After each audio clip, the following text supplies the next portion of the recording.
আমরা কিতাবে পড়ছি বাজান, ওই যে একটু আগে বললাম আল্লাহ পাক যাদেরকে একবারে কাছে বসাবেন তা করে কি বলে মনে আছে নি? নবীজি বলছে আনা মিনাল মুকাররাবিন।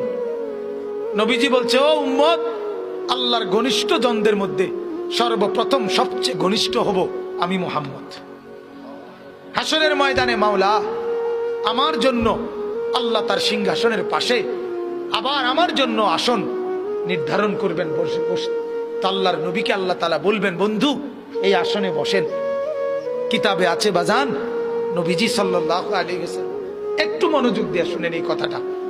আল্লাহর নবী নিজে আয়েশা, নবীর জন্য যে আসন সিংহাসন হাসরের মাঠে, নবীজি আয়েশা এটার সামনে এরকম হাত রাখবেন, হাত, কিন্তু বসবেন না। আল্লাহ তাআলা বলবেন বন্ধু এই আসন তো আপনার জন্য, বন্ধু বসেন না, আপনি বসবেন না। তো আল্লাহর নবী বলবেন রব্বুল আলামিন আমার জন্য বলাতে তো হাত রাখছি, আমার এটা তো আমি গ্রহণ করছি, আপনি দিয়েছেন বলে, কিন্তু আমি বসবো না মাওলা। আল্লাহ বলবেন কেন বসবেন না? আল্লাহর নবী বলেন রব্বুল আলামিন আমি যদি বসে যাই হাসরের এই বিরাট ময়দানে আমার উম্মতের জন্য দৌড়াবে কে? আমার কোথায় কোন উম্মত গুনার কারণে নাফরমানির কারণে আটকায় যায় কিনা? আমি যদি না ছুটি, আমি যদি না দৌড়াই, আমি বসে গেলে আমার উম্মতের জন্য দৌড়বে কে?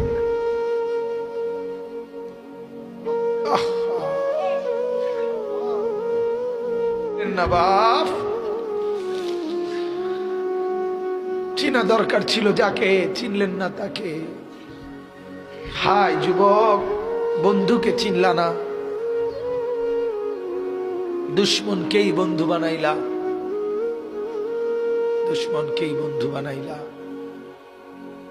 আপন বন্ধু যিনি তাকে চিনলা না, দুশ্মনকেই গ্রহণ করলা। চেহারায়, সুরতে, চলনে বলনে, আচারে উচ্চারণে বেঈমান যেভাবে সাজায় দেয় তুমি তাকেই গ্রহণ করলা যে তোমার বন্ধু। কি কথা এটা নবী কেমনে বললেন? আরে আরো শুনেন মিয়া, হাদিসে আছে আল্লাহ তাআলা জিবরাইল ফেরেশতাদেরকে পাঠাবেন, আমার বন্ধুকে কবর থেকে প্রথম হাসরের ময়দানের জন্য তোলো। তখন জিবরাইল আলাইহিস সালাম, মিকাইল, ইসরাফিল, আজরাইল, 4 ফেরেশতা মদিনার রওজায় নবীর কবরের সামনে আসবে। আর ফেরেশতারা একজন আরেকজনকে বলবে তুমি ডাকো নবীকে। সবাই বলবে না, শেষ পর্যন্ত বলবে জিবরাইল তোমার সাথে নবীর মহব্বত বেশি, তুমি বেশি আসছিলা গেছিলা দুনিয়াতে, তুমি ডাক দাও, আমরা সাহসে কুলায় না। জিবরাইল তখন ডাক দিবি ইয়া রাসূলুল্লাহ আপনি উঠেন, হাসরের ময়দানের জন্য আপনি দাঁড়ান।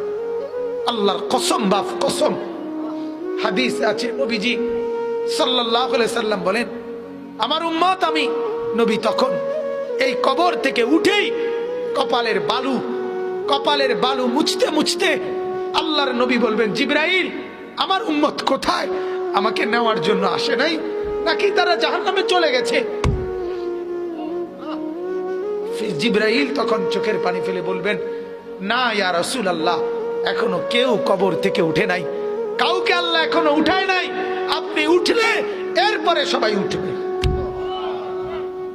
উঠেই নবী বলছে হায় আমার উম্মত কই? আমার উম্মত আমারে নিতে আসলো না।